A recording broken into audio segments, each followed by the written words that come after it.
Hello and welcome to Skill Panther's CAT talk through of the 1990 CAT question paper.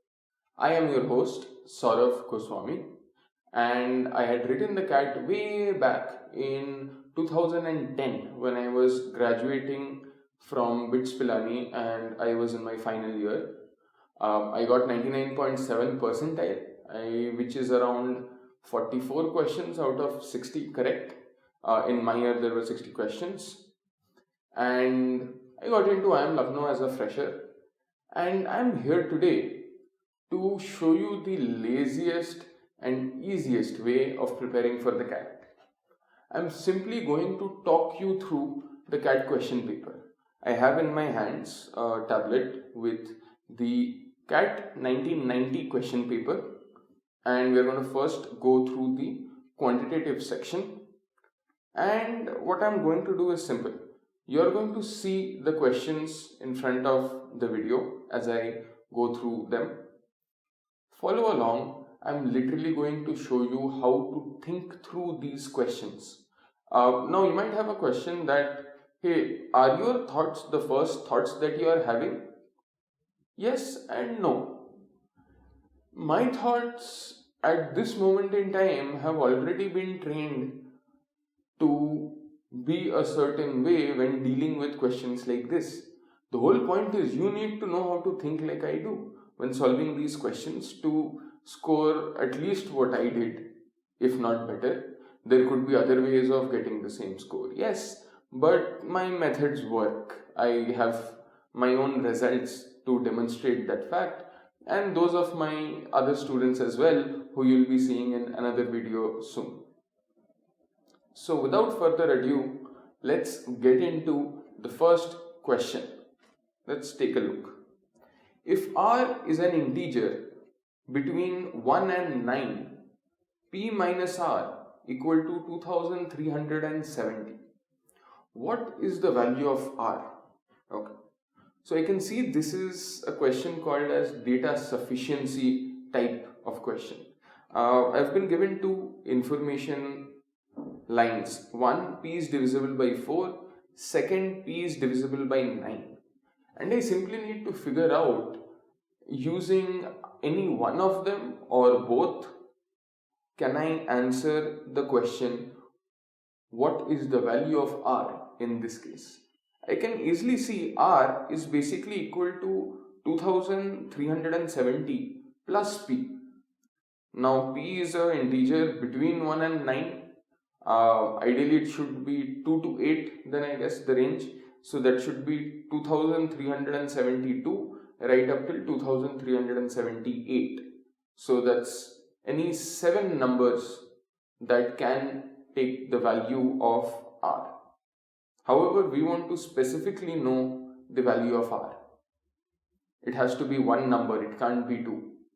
Now, in a gap of 7 or 8 numbers, starting with 2372, if I start off and I go right up till 2378, in those numbers, how many times will a number occur that is divisible by 4? Well, simply count 2 to 8. That's it. It's going to occur twice at max. It can't occur more than that. And with 9, in any 9 given numbers, only one number can occur which is divisible by 9. For example, between 1 to 9, one number occurs, 9. Between 5 to 20, two numbers occurs, 9 and 18. However, the range is only 15. The moment this range crosses the boundary of 18 and goes into 19, there can be the possibility of a third number divisible by 9. For example, what will happen if we start with 8 and go up till 28? That's a range of 20, but we have 3 numbers of 9. Now, in this specific case, without even going into the calculation, I know that only if the number that r finally is, which is somewhere in the range that we discussed, 2372 to 2378, There can be two numbers that will be divisible by 4, but there can be only one number that is divisible by 9. So, the statement can be answered with the help of statement 2 alone. Option number B it is. Now notice this, everything I said might have taken almost 5 minutes to explain, but it takes 30 seconds to do in your head. That is it. I am literally speaking out things that you need to think of, that you need to observe in the question, that is supposed to trigger a certain type of thought process in your head by which you can easily solve all these questions. For best results, use the SkillPanther system that's available separately, which teaches you all the fundamentals right from scratch, from what exactly is factorial to plus and minus itself and the number system itself re-explained. And you'll get to see how the change in system really helps when we go through all of these questions here today. Let's move on to the next question. Question number 2. A man distributed 43 chocolates to his children. How many children are more than 5 years old? Okay. So there is no relationship given between the number of children and the chocolates that he's distributed. Just that you know exactly 43 chocolates have been distributed among an exact number of children which he has, which could be 2, it could be 10, you don't know how many. And the subsequent question that they have asked is, how many of these children are more than 5 years old?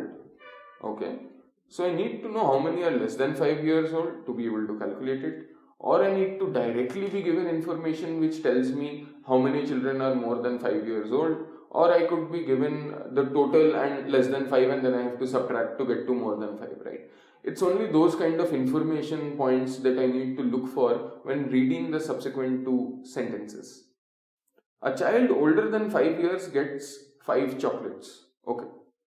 This directly tells me something about children older than 5 years and that the number of chocolates they get. But what this information tells me, this man can have anywhere between 1 or 0 kids older than 5 years of age up till 8 kids older than 5 years of age. Why? Because then 40 would be given to children older than 5 years. If they have 8 kids, the remaining 3 would be left over to be distributed among kids younger than 5 years of age. Simultaneously, if I look at the second point, child 5 years or younger gets 6 chocolates. Okay. If I use this sentence in isolation, I get to know the person can have anywhere between 0 to 7 children who are 5 years or younger. That will mean a maximum of 42 chocolates being distributed to children 5 years and younger, leaving 1 chocolate remaining for 1 kid older than 5 years. Now, we can also see at the boundary conditions at the extreme, both these are not simultaneously getting satisfied. But there will be some point where these conditions can get satisfied. It's actually, looking at it, you can quickly tell it's 25 and 18, that's 43. That's 5 into 5 and 6 into 3.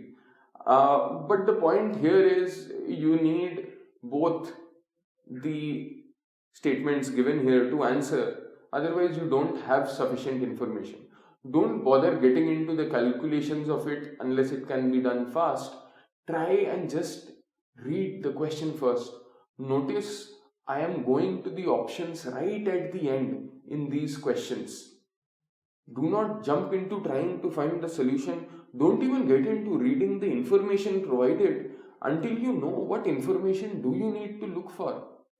Because these 2 sentences could have been some random sentences, and the question cannot be answered even with the help of both statements does exist as an option. So unless you know what to look for when reading this, you're just reading in the blind. You'll have to try out. Those could be random sentences which take you down some dark rabbit hole where you're doing calculations for 10 minutes on one simple question. It's easier to take the 2 minutes out to think about the question before moving on to the information provided specifically and particularly in data sufficiency questions. With that unnecessary lecture, but since you are lazy, somebody needs to tell you this, right? Let's move on to the next question. Question 3. Ramu went by car from Calcutta to Trivandrum by Madras. Calcutta, Madras, Trivandrum. Okay. Calcutta to Trivandrum via Madras. Without any stoppages. The average speeds for the entire journey was 40 kilometers per hour. Okay. So from Calcutta to Trivandrum, the average speed was 40 kilometers per hour. What was the average speed from Madras to Trivandrum? So we are told there were two legs to this journey, Calcutta to Madras and Madras to Trivandrum. And we are told that the average speed for the whole journey, Calcutta to Madras, was 40 kilometers per hour. And we are asked what is the average speed for a specific subsegment, which is the Madras to Trivandrum, which is the second leg of the journey. Again, without going into the options at all, or even the information provided, I know if I am given the average of a constituent of two things, let's say it's number of boys and girls in a class, and you are told the average age of the class as a whole, and then you are asked what is the average age of boys, what is the average age of girls. From having done tons of these questions during our school life, you know what information you need, right? First thing you're going to need is the total number of students in the class to get the total age of the class added together one by one, so that you can multiply the total number of students in the class with the average age of the class. Similarly, in this question, when you have the average speed for the whole distance given, I need to know the total distance covered, or in this specific case, the total time taken to know the total distance covered. I need to be given either of the total time taken or the total distance covered to know the full system. Basically, time will be equal to distance by speed, speed will be equal to distance by time, and so on and so forth. So I need at least two to figure out all these three. Okay, I need to keep a lookout for that. Secondly, since I am being asked to calculate the average speed of a single subsection, how will this be calculated finally? We will need to know the speed of the other subsection as well in order to find the average speed of any one of the subsections. That is, I will need to know the average speed from Calcutta to Madras, to simultaneously also know the average speed from Madras to Trivandrum. You're going to find out. It's like knowing the proportion of boys in the class will automatically tell you the proportion of girls in the class, because that's what's left over, simply, and vice versa, right? So again, keeping that in mind, the time and distance and velocity of the first part of the journey will also be required. Now here is a catch. Because I need average velocity which is equal to distance by time, right? That's average velocity, distance by time, very simple. The information about velocity can be represented and given to you in the form of distance by time ratios as well, where you don't actually need the velocity to calculate, because you have one absolute velocity given, which is the average velocity across the whole journey, which is 40. Now, if I were to break it up between V1 and V2, if V1 is Calcutta to Madras, and V2 is Madras to Trivandrum, the weightages of this to arrive at 40 as the final answer will basically be the what's going to be the actual relationship. Basically, the total distance is the same. So, and distance is equal to Well, the velocity divided by time. Now, what that means is d1 plus d2 equal to d total. So, d1 can be replaced by velocity upon time for part 1 plus velocity upon time for part 2 is equal to velocity upon time for the whole. So, I need the whole amount of time taken. Now, simultaneously, I know the times also have a relationship. The time taken for 1 plus the time taken for 2 is equal to the time taken for total, because it said in the question this journey was without any stoppages. I need that information. Let's look. The distance from Madras to Trivandrum is 3 times the distance from Calcutta to Madras. Okay. So I'm given a ratio of the two distances d1 and d2. The average speed from Madras to Trivandrum was twice that of the average speed from Calcutta to Madras. So I'm given a relationship in V1 and V2. Now we know we can simply, or a ratio between V1 and V2. With this we can simply solve the questions, but we need both. Any one of them is not going to help, because if I take only the first one, knowing the distance without knowing the times is useless. And secondly, knowing the average speed without knowing what the total distance covered is can't help you solve the question. You need the time or the velocity along with the or the distance along with the velocity information. So both statement 1 and 2 are needed to answer the question option C. Now, I think I'm almost spending around 5 minutes on an average per question, but let me show you what happens when I start thinking through it quickly. I'm going to speak slightly faster now, so try and keep up, because it's not taking 5 minutes in my head, it's taking 5 seconds, and then I'm spending 4.5 minutes explaining it. Right? X, Y, and Z are 3 positive odd integers. Imagine it quickly. 3 positive odd integers.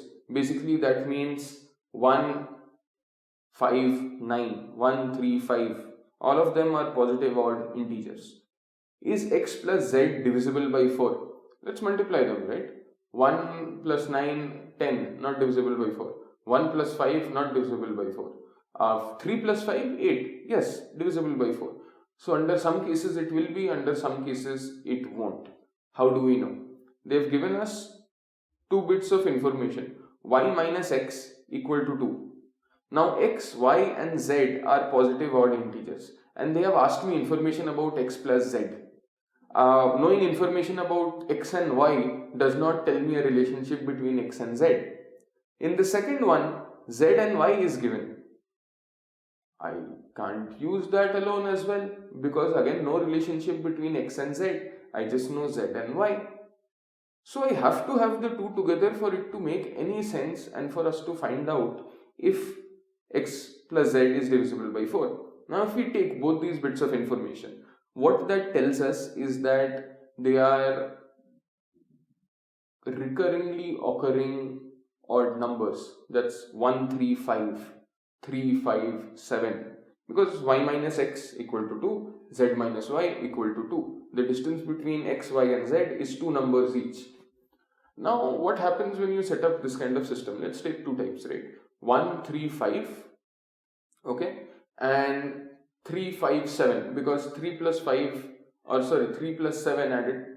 Hey, what's happening here? 1, 3, 5, so 1 and 5, 6, never going to be divisible by 4. 3, 5, 7, 3 and 7, 10, never going to be divisible by 4. 5, 7, 9. 5 and 9, 14, never going to be divisible by 4. What's happening here? Basically, because these are odd numbers, every time you are going to end up with a remainder of plus 2, because you have already covered 4 odd numbers in your length. X and Z, the subtraction between them, the distance between them, x minus z, is equal to 4 always. So it becomes very difficult for x plus z to also be simultaneously divisible by 4. And you can see that because it's going to be a remainder of 2 each time. it's going to be divisible by 6. Why? Because two odd numbers, one of them has to be divisible by 3. That's there. And as the two odd numbers are getting added together, it's going to become an even number. So there has to be a multiple of 2. So it's going to be a multiple of 6 each time you add x plus z together. Now see, that's the full solution. I could have stopped right at the beginning and said, x plus z. I need both the statements to answer this, and I can quickly see it's never divisible by 4, so I know the answer. Therefore, that's the answer, and you can move on quickly. Even with that explanation, I think it took 5 minutes almost. Let's move on to question number 5. The unit price of product P1 is non-increasing. Okay. It means the unit price of product P1 is not increasing. It could be holding steady or it could be decreasing. And that of product P2 is decreasing. Okay. So P2, the price of P2 is continuously decreasing. Which product will be costlier 5 years hence? Meaning after 5 years from today, which product is going to be costlier? I need to know the starting points to make any comment on that, right? I need to know if P1 is already greater than P2 or if P2 is still greater than P1 to know how the prices are relatively going to change.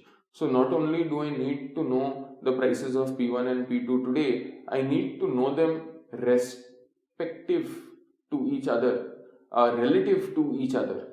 I need to know P1 in terms of P2 and P2 in terms of P1 today.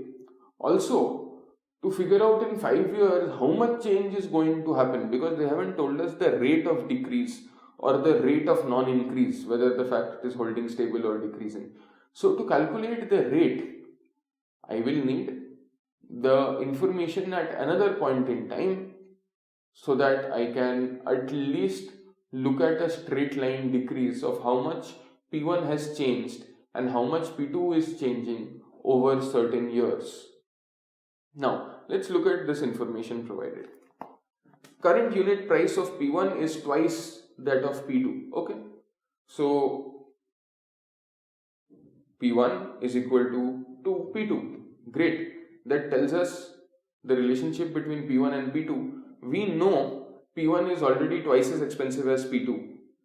P1 is non-increasing, so it could be decreasing or holding steady. But P2 is already starting off lower. And P2 is decreasing definitely. Now here is the question, if P1 is actually decreasing more rapidly than P2, then P1 could be cheaper than P2 after 5 years. We need to know the rates. 1 is not enough. 5 years ago, unit price of P2 was twice that of P1. Okay, P2 used to be twice as expensive as P1. Now P2 is half as expensive. And that was 5 years ago. So in 5 years, the price of P2 went down 4 times while P1 held steady. If we assume P1 held steady, it could also be that P1 did decrease a little bit, but that the decrease in P2 is so sharp that simultaneously by the time P1 was done decreasing 5 years worth of decreasing rate, P2 had decreased by so much that it was now 1/4 that of P1. Point is, you can find the rate. It is either 0 or a certain R which you can equate. You can get the rate of decrease. Now, after looking at these two, it is clear. I need both statements to answer the question. However, I could solve what will happen 5 years from now with both the R's of holding steady and steady decrease. But that's not the question asked, right? They're not asking you is P1 holding steady or is P1 decreasing. They're asking you which product will be costlier 5 years hence. We can already see from the information the rate of decrease of P2 with respect to P1 is far greater. While P1 decreased a little bit or held steady, P2 became 1/4 of itself. 1/4 of itself. While P1 held steady, if we were to assume a holding steady. So the rate of decrease of P2 is very, very sharp. And we know current unit price of P1 is that of P2. So we know P1 is double the price of P2 and P2 is decreasing rapidly faster than P1 is decreasing for certain. What happens then 5 years now? Obviously P1 is going to be the costlier product and remain the costlier product 5 years into the future as well. If you actually look at certain popular websites that have given out free solutions, I won't name them, you can Google and see the solution. They have solved this incorrectly. What I just said, it cannot be falsified. It's true. All of it. It's logically consistent and correct. I can write it down and put out that solution also. Other websites should take note. Whoever founders are managing them, they need to check those answers and make sure there is enough explanation written for it to make sense. Otherwise, you don't know. For all you know, everybody is copying wrong answers. And an innocent CAT preparation candidate is going to read those answers and think that it is correct and think that that wrong logic is correct. It causes huge devastation because then you start using that incorrect logic across other things as well. Everywhere they have given, this question cannot be answered even with the help of two statements. Yeah, it can't be answered by you because you are not particularly smart, are you now? That's the only reason I would have for giving D, because I'm unable to realize what I need to answer the question and I'm not even looking at what question is asked.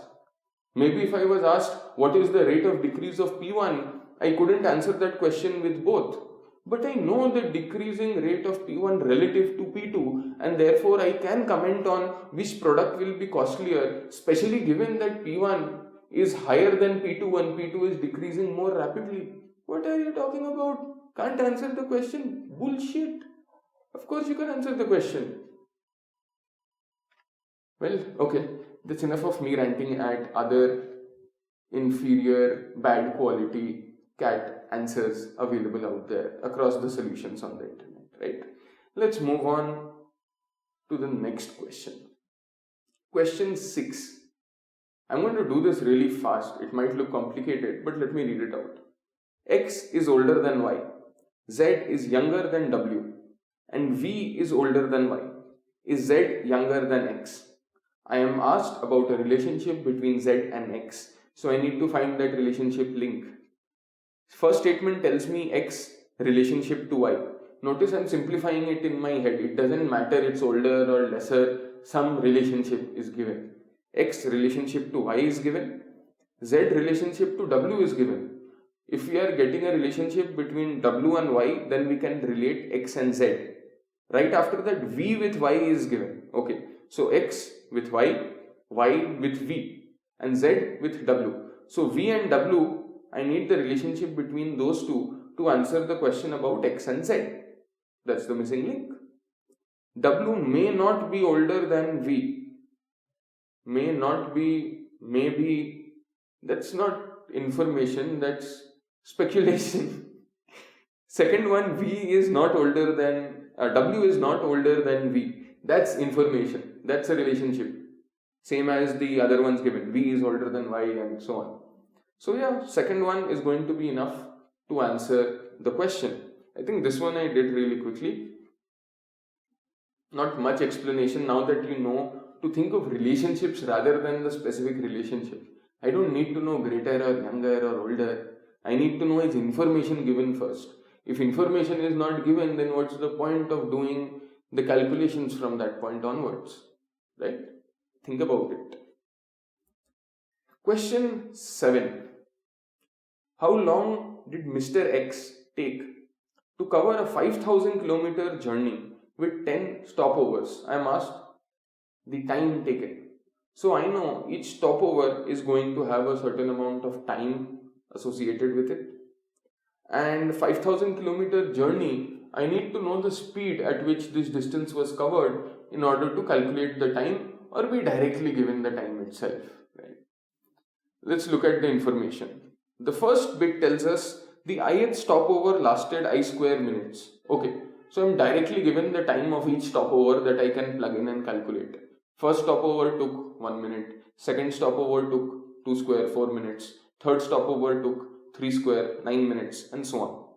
The average speed between any two stopovers was 66 kilometers per hour, which also means that if I remove the stopovers and assume if the body went continuously, because the average speed through any given subsegment remained 66 kilometers per hour, the average speed over the whole 5000 kilometer journey also was 66 kilometers per hour.